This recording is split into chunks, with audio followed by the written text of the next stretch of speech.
Selamat pagi Bapak Ibu dan Saudara yang kasih Tuhan. Kembali saya mengajak kita untuk membaca serta merenungkan firman Tuhan untuk memulai hari baru kita. Mari kita membaca surat Ibrani pasal yang ke-8. Inti segala yang kita bicarakan itu ialah kita mempunyai imam besar yang demikian, yang duduk di sebelah kanan tahta yang maha besar di sorga dan yang melayani ibadah di tempat kudus, yaitu di dalam kemah sejati yang didirikan oleh Tuhan dan bukan oleh manusia. Sebab setiap imam besar ditetapkan untuk mempersembahkan korban dan persembahan, dan karena itu Yesus perlu mempunyai sesuatu untuk dipersembahkan. Sekiranya ia di bumi ini, ia sama sekali tidak akan menjadi imam, karena di sini telah ada orang-orang yang mempersembahkan persembahan menurut hukum Taurat.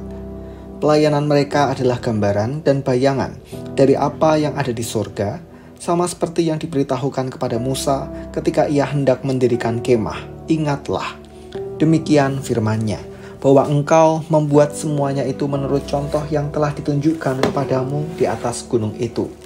Tetapi sekarang ia telah mendapat suatu pelayanan yang jauh lebih agung, karena ia menjadi pengantara dari perjanjian yang lebih mulia, yang didasarkan atas janji yang lebih tinggi.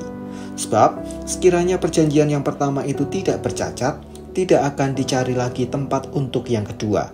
Sebab ia menegur mereka ketika ia berkata, sesungguhnya akan datang waktunya, demikianlah firman Tuhan, aku akan mengadakan perjanjian baru dengan kaum Israel dan dengan kaum Yehuda, bukan seperti perjanjian yang telah kuadakan dengan nenek moyang mereka pada waktu aku memegang tangan mereka untuk membawa mereka keluar dari tanah Mesir. Sebab mereka tidak setia kepada perjanjianku, aku menolak mereka. Demikian firman Tuhan. Maka inilah perjanjian yang kuadakan dengan kaum Israel sesudah waktu itu. Demikianlah firman Tuhan. Aku akan menaruh hukumku dalam akal budi mereka dan menuliskannya dalam hati mereka. Maka aku akan menjadi Allah mereka dan mereka akan menjadi umatku. Dan mereka tidak akan mengajar lagi sesama warganya atau sesama saudaranya dengan mengatakan, kenalah Tuhan. Sebab mereka semua besar kecil akan mengenal aku. Sebab aku akan menaruh belas kasihan terhadap kesalahan mereka dan tidak lagi mengingat dosa-dosa mereka. Oleh karena ia berkata-kata tentang perjanjian yang baru, ia menyatakan yang pertama sebagai perjanjian yang telah menjadi tua, dan apa yang telah menjadi tua dan usang telah dekat kepada kemusnahannya. Pembaharuan perjanjian Allah.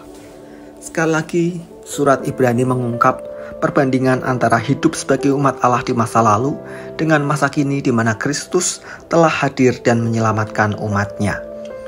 Pembaharuan itu berupa sebuah inisiatif dari pihak Allah yang berkenan untuk menjadi Allah bagi umatnya tanpa mengingat kesalahan maupun pelanggaran yang pernah umat lakukan. Pembaharuan perjanjian ini bukan menunjukkan bahwa Allah tidak konsisten dengan perjanjian yang pernah dibuat dengan umatnya dahulu, karena justru umatnya lah yang mulai terlebih dahulu berubah setia sehingga mendatangkan murka dan hukuman.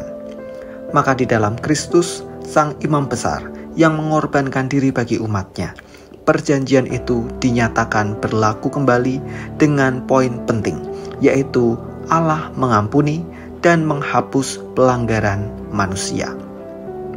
Allah tidak akan murka kembali karena Sang Imam Besar telah menjadi tebusan, sehingga relasi Allah dengan manusia diperbaharui dalam kasih karunia.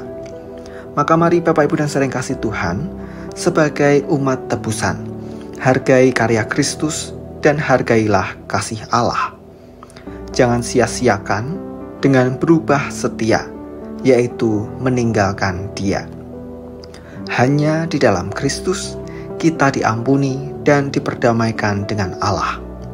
Kita tidak ditetapkan untuk menerima murka, namun kita ditetapkan untuk menerima anugerah berupa hidup kekal dan pemulihan relasi bersama dengan Allah yang maha besar di surga, sehingga kita diperkenan untuk datang kepadanya dan disebut sebagai umat kekasih-Nya.